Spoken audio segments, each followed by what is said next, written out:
Bonjour à toi l'enfant du Tardis, je suis David et bienvenue sur ta chaîne 100% consacrée au Docteur Who. Alors tout d'abord, avant de commencer la vidéo en elle-même, je tiens à te dire qu'en ce moment il y a un concours sur Twitter où tu peux t'y inscrire si tu le souhaites, il y a des pops à gagner. En tout cas voilà, je vais pas faire de placement de produit, voilà, c'est des pops, mais bon je ne te dirai pas chez qui c'est, de toute façon on s'en doute un tout petit peu, je vais pas les avoir piqués chez n'importe qui. Lors de notre dernière vidéo, je t'ai proposé deux choix, tu as choisi de regarder la vidéo sur les anges pleureurs, alors j'espère que tu es bien assis, regarde surtout pas, ne cligne pas des yeux, on y va. On va tout d'abord commencer avec un qui sait qui le savait. Alors je ne sais pas si tu le savais, mais en 2007 et en 2012, il y a eu des sondages concernant les aliens les plus effrayants de Doctor Who.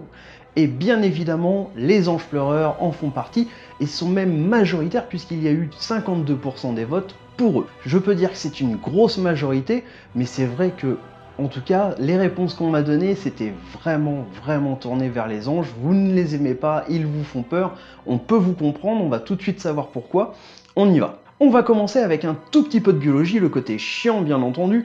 Alors c'est vrai que dans Doctor Who, on nous dit pas forcément beaucoup de choses sur eux, ou en tout cas pas vraiment assez pour se faire une idée de ce qu'ils sont en réalité. Le docteur nous donne des éléments dans chaque épisode où on les croise, certaines techniques pour pouvoir s'en échapper. C'est vrai que c'est un tout petit peu compliqué, ils sont vraiment très rusés, ils sont partout. Il semble que les anges pleureurs fassent partie des races les plus anciennes de la galaxie. En tout cas, c'est ce que le docteur nous apprend, et il est vrai qu'il est assez compliqué de savoir jusqu'à quel point. En tout cas, dans certains épisodes, je ne sais pas si vous vous souvenez, le 12e nous montre que dans les cloîtres de Gallifrey, il y en a certains qui sont encore prisonniers. Alors il semblerait que les anges et les Gallifréens aient eu un moment où ils se sont battus, ou en tout cas certains anges ont réussi à rentrer dans le cloître. Le docteur le dit lui-même, il s'agit d'une race prédatrice. Et vous avez très peu de chances de pouvoir vous en sortir une fois que les anges s'intéressent à vous. Il faut savoir aussi que le plat préféré, ou en tout cas le menu préféré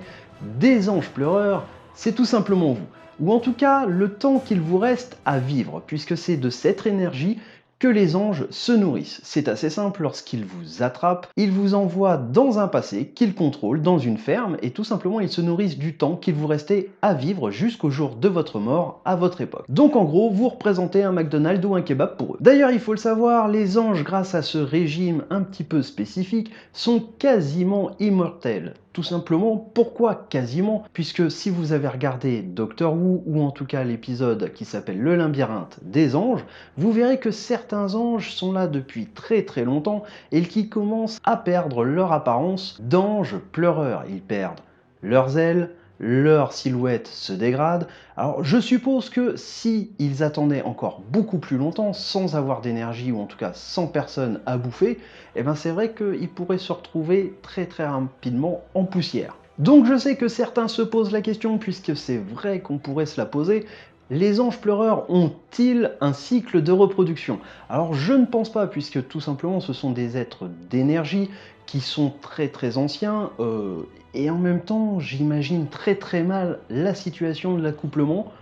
Ça pourrait laisser un petit peu de gravier ou autre, du sable. C'est dégueulasse. Mais c'est vrai que ça pourrait être rigolo d'imaginer un petit peu certaines scènes, un petit peu cocasse, l'air de dire un mâle et une femelle, le mâle rentre à la maison, chérie, je pense que tu me trompes, mais non, pourquoi me dis-tu ça? Eh ben, tout simplement, j'ai retrouvé du sable dans le lit. Alors oui, attention, il s'agit d'une chose très importante. Lorsqu'un ange est capturé en photo ou en vidéo, tout simplement, l'objet en question devient un ange, donc il devient très dangereux pour vous. Ne regardez surtout pas les anges dans les yeux, puisque l'ange a la capacité de pouvoir rentrer à l'intérieur et de commencer à contrôler votre esprit.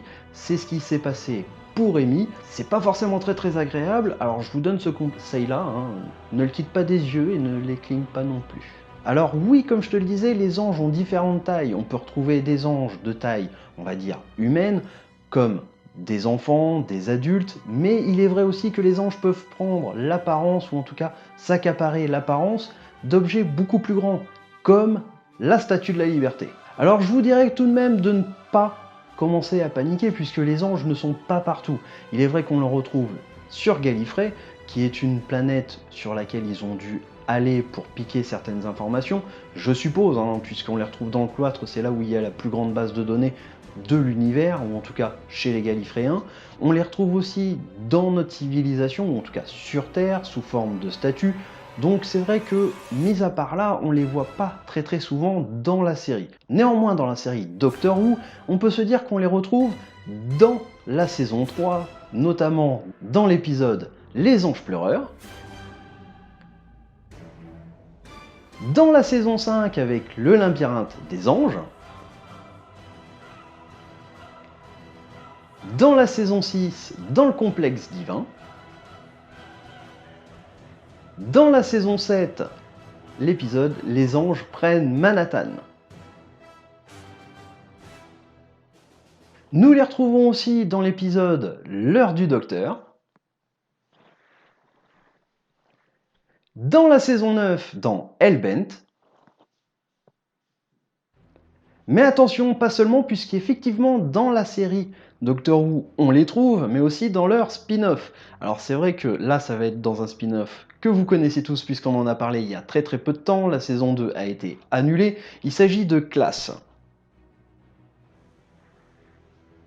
Alors maintenant on va parler un tout petit peu de leurs origines, ou en tout cas dans leurs origines antiques, un petit peu ce qui aurait pu influencer les réalisateurs ou la création des anges dans Doctor Who. Alors c'est vrai que beaucoup de gens pensent que ça aurait pu être, on va dire, inspiré par le personnage de Médusa dans l'Antiquité grecque, où on retrouve une femme au visage donc forcément humain, mais avec des cheveux de serpent. Mais il est vrai que si vous regardez un tout petit peu partout autour de vous, vous pourrez retrouver des anges pleureurs, puisque il est connu et il est surtout reconnu que les anges étaient utilisés sur les sépultures il y a très longtemps pour pouvoir marquer le côté symbolique de la mort. Alors il y en a des grands, des petits, notamment à la cathédrale d'Amiens. Vous pourrez aller voir derrière l'autel de l'église, il y a une grande sépulture d'une personne très connue, et vous pourrez voir les anges pleureurs, notamment un chérubin accoudé à un crâne de mort avec un sablier dans le temps. Personnellement, je ne sais pas si ce genre de choses ont pu influencer les créateurs des anges pleureurs, mais il est vrai que ça ressemble beaucoup dans la symbolique de ce que l'on connaît. Alors maintenant, on va parler de ce qu'il faut faire en cas d'attaque. Alors en premier, moi je te dirais cours, arculon.